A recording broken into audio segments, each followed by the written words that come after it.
अस्सलामुअलैकुम वरहमतुल्लाहि ताला वबरकातुहू। दोस्तों, मैं उम्मीद करता हूँ आप तमाम दोस्त अहबाब खैरियत व आफियत से होंगे। अल्लाह रब्बुल इज़्ज़त आप तमाम लोगों को सलामत रखे, अपने हिफ्ज़ व अमान में रखे।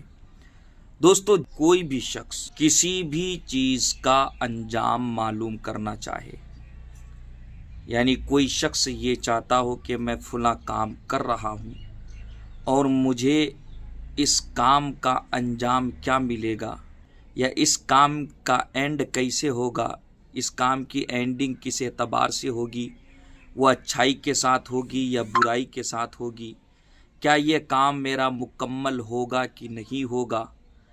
या आप मिसाल के तौर पर कोई दुकान डाल रहे हैं और आप इस मामले को लेकर के बहुत मुतफक्किर हैं, आप इस मामले को लेकर के बहुत ज़्यादा परेशान हैं कि मैं ये दुकान तो डाल रहा हूँ, लेकिन क्या इस दुकान से मुझे फ़ायदा होगा, या मैं फ़लाँ बिजनेस कर रहा हूँ, क्या मुझे फ़लाँ बिजनेस से फ़ायदा होगा कि नहीं होगा। या कोई सेठ आदमी है और उनको कोई कारोबार करने को मिल रहा है, कोई काम करने को उनका मालिक दे रहा है, तो अब ये सेठ साहब सोच रहे हैं कि हम अगर ये काम पकड़ लेते हैं तो क्या हमें इससे फ़ायदा मैसर होगा कि नहीं होगा, ये काम मुझे नफ़ा पहुंचाएगा या नुकसान पहुंचाएगा। या इस तरह की बहुत सारी बातें हैं, बहुत सारे काम हैं, बहुत सारी चीज़ें हैं जिसका अंजाम मालूम करने के लिए लोग परेशान हैं और वो जो है इसी टेंशन में है कि इसका अंजाम क्या होगा। तो मैं आपको एक बेहतरीन तरतीब के साथ वजीफ़ा बताने वाला हूँ।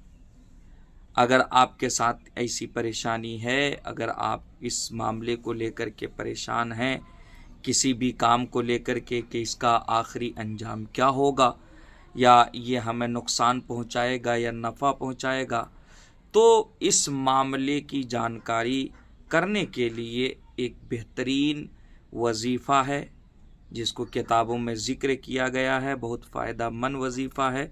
अगर आप इस वजीफ़े को कर लेते हैं तो इंशाअल्लाह तबारक व तआला आपके काम का अंजाम आपकी आँखों के सामने होगा। यानी आपको ख्वाब के ज़रिए मालूम हो जाएगा कि इस काम का अंजाम क्या है या इस मामले का अंजाम क्या होने वाला है।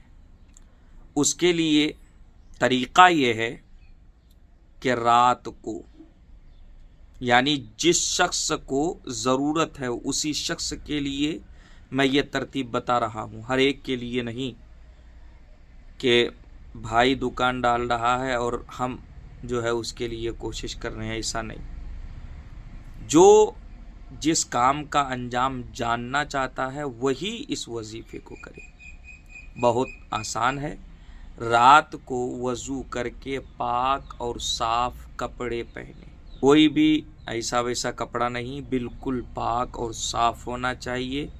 पाक और साफ़ से मुराद यानी ऐसा पाक कपड़ा जिसमें आप जिसको पहन करके नमाज पढ़ सकते हैं। पाक साफ़ कपड़ा पहने और दाहिनी करवट यानी सीधे बाजू के तरफ, दाहिनी करवट पर लेटकर किबला के तरफ चेहरा होना चाहिए, यानी पश्चिम के तरफ फेस होना चाहिए, चेहरा पश्चिम के तरफ होना चाहिए और दाहिना करवट होना चाहिए। तो जाहिर सी बात है, जब आप उत्तर और दक्षिण के तरफ लेटेंगे तो आपका चेहरा पश्चिम के तरफ जाएगा। अब जब दाहिने करवट पर लेटेंगे, दाहिने करवट पर लेट करके हाथ को यूं कान और गाल के नीचे रख करके पश्चिम के तरफ मुंह करके 7 बार, कै मरतबा 7 मरतबा वशम्स, सूर्य वशम्स है, वशम्सी वदुहाहा पूरी सूरत, और 7 बार वल्लैली यानी सूर्य वल्लैल, वल्लैली इज़ा यग़शाहा वन्नहारी इज़ा जल्लाहा, और 7 बार वत्तीन, और 7 बार कुल हुवल्लाहु अहद पढ़े।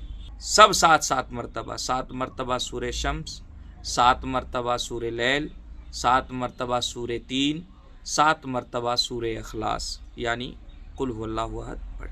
और खुदा ताला की बारगाह में इल्तिजा करे कि मेरे काम का अंजाम क्या होगा। परवरदिगार तू अपने फजल व करम से मुझे मालूम करा दे, या तेरी फजल और तेरी अता से मुझे मालूम हो जाए ख्वाब में। ये करने के बाद किसी से भी ना बोले अब, और डायरेक्ट सो जाए, ख्वाब गफलत में चला जाए। 7 दिन तक ऐसा करना चाहिए। इंशाअल्लाह इस 7 दिन के बीच में आपको जो भी आपके काम का आखिरी अंजाम होगा, चाहे वो भलाई की सूरत में हो या बुराई की सूरत में हो या नफ़ा की सूरत में हो, चाहे नुकसान की सूरत में हो, हर सूरत आपके सामने होगी। ख्वाब के ज़रिए अल्लाह रब्बुल इज़्ज़त आपको बता देगा। दूसरा इसका इस्तिखारा ये है कि बाद नमाज इशा यानी इशा की नमाज के बाद गुस्ल करके पाक व साफ़ लिबास पहन करके खुशबू लगाकर ये दुआ जो मैं बताने जा रहा हूँ बिस्मिल्लाह के साथ पढ़े। बिस्मिल्लाहिर्रहमानिर्रहीम हुवल अव्वलु वल आखिरु वज़्ज़ाहिरु वल बातिनु व हुवा बिकुल्लि शैइन अलीम। इसके बाद 500 मरतबा अल्लाहुम्मा सल्लि अला मुहम्मद व अला आले मुहम्मद बिअददि मा इंदका मिनल अददि फी कुल्लि लहज़तिन व लम्हतिन मिनल अज़ली वल अबद। उसके बाद जब इस दुआ को 100 मरतबा पढ़ ले तो सो जाए, फिर किसी से बातचीत न करे। जो भी आपका मकसद होगा, जो भी आपका मतलब होगा, हुजूर अक़दस की ज़बान मुबारक से मुफस्सल मालूम होगा, यानी हुजूर पाक की ज़बान मुबारक से आपको मालूम हो जाएगा। दोस्तों मुझे उम्मीद है वीडियो अच्छी लगी होगी। अगर ऐसा है तो वीडियो को लाइक करके अपने दोस्त अहबाब में ज़रूर शेयर कीजिएगा। इंशाअल्लाह फिर अगली वीडियो में मुलाकात करूँगा। तब तक के लिए आप अपना और तमाम दोस्त अहबाब का ज़रूर ख्याल रखिएगा। खुदा हाफिज़। अस्सलामु अलैकुम व रहमतुल्लाह।